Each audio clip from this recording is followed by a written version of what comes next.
ఏవండి, మిమ్మల్ని ఒక విషయం అడగాలి. అడుగు. వద్దంటే వదిలేస్తారా మీ పిల్లలు? నాకు ఒకటి కావాలి, ఇస్తారా? పిచ్చిదానా, నువ్వు అడిగింది నేను ఎప్పుడన్నా కాదన్నానా? అయితే ఖచ్చితంగా ఇస్తారా? అడిగి చూడు. ఆకాశం నుంచి నేల వరకు, బొట్టు నుంచి మెట్టు వరకు, కూడు నుంచి గుడ్డ వరకు ఏదైనా ఇస్తాను. అయితే నాకు విడాకులు కావాలి, ఇస్తారా? ఓస్ అంతే కదా, ఇప్పుడే తీసుకొస్తా. నాగు ఏం అడిగావే నువ్వు? విడాకులు కావాలని అడిగానండి. అవేమన్నా తమలపాకులా మామిడాకులానే అడగగానే ఇవ్వడానికి? విడాకులే అయినా ఇప్పుడు ఎందుకు అవి? నా వల్ల కావట్లేదండి. మీ అమ్మ రోజు నాకు ఫోన్ చేసి కట్నం కావాలని టార్చర్ చేస్తుంది. మీరేమో ఐఏఎస్ చదవాలనుకున్న నాతో ఇంట్లో అంటు తోమిస్తున్నారు. నా చేత అన్ని చెత్త పనులు చేపిస్తున్నారు. నేను భరించలేనండి, నా వల్ల కాదు ఇంకా. అందుకే నాకు విడాకులు కావాలి. కట్నము ఐఏఎస్ కొంప తీసి దిష్టి తీసిన నిమ్మకాయలు ఏమైనా తొక్కచ్చావా? నేనేం తొక్కలేదండి, మీరే నాలోని టాలెంట్ ని, క్యాలిబర్ ని, క్రియేటివిటీని అన్ని తొక్కేస్తున్నారు. ఊరుకోవే, అయినా నీకెక్కడున్నాయి అవన్నీ తొక్కడానికి? చూడండి ఇప్పుడు కూడా ఎలా చీప్ చేసి మాట్లాడుతున్నారో.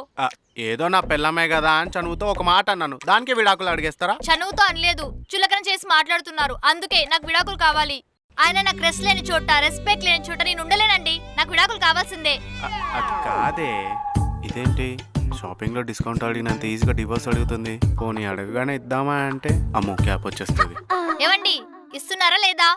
అది కాదు బృందా, నా మాట విను. నేను వినను వినను వినను, నాకు విడాకులు కావాల్సిందే. ఇది ఇంత గట్టిగా అడుగుతుందంటే సర్లే ఇచ్చేద్దాంలే, మళ్ళీ మనకి ఇలాంటి ఛాన్స్ రాదు.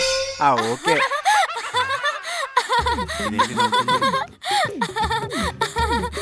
ఏంటి ఏమైంది, ఎందుకు అలా నవ్వుతున్నావు? ఇదంతా ప్రాంక్ అండి. ఒక భార్య డివోర్స్ కావాలని భర్త మీద ప్రాంక్ చేస్తే భర్త రియాక్షన్ ఏంటా అని వీడియో చేశాను. చూడండి అక్కడ కెమెరా ఉంది. My husband.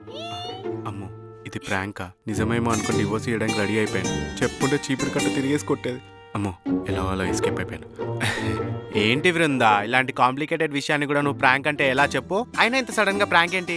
అంటే ప్రాంక్ చేస్తే ఫేమస్ అయిపోతే బిగ్ బాస్ కెళ్ళొచ్చు కదా అండి, అందుకే ఇలా ప్లాన్ చేశాను. నీ అమ్మ కడుపు గాల, నువ్వు ఫేమస్ అవడం కోసం నన్ను ఎదవని చేస్తావా? ఎదవని చేయడం ఏంటండి, ఎలాగో ఎదవ. ఏమన్నావే నువ్వు? ఏం లేదండి. నిన్నిలా కాదే, వింటేజ్ మోగుల బెల్ట్ తీసుకొని కొడితే అప్పుడే నువ్వు దారిలో.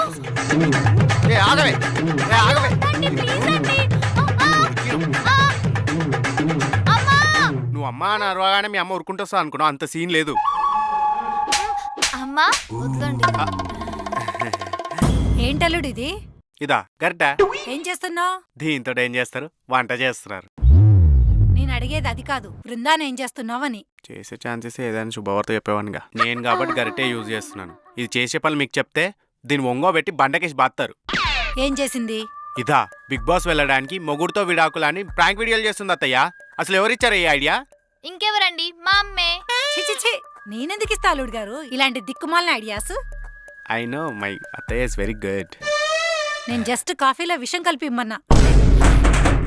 కంగారు పడకండి, నేనేం కలపలేదు. అయినా మీరేంటి అత్తయ్య గారు చివాట్లు పెడతారనుకుంటే చిట్కాలు ఇస్తున్నారు? ఇది చిన్నప్పటి నుంచి ఏ పని సరిగ్గా చేయదు అల్లుడు గారు. అందుకే ఇలాంటి బిగినర్స్ కి నాలాంటి ఎక్స్పర్ట్స్ హెల్ప్ కావాలని వచ్చాను.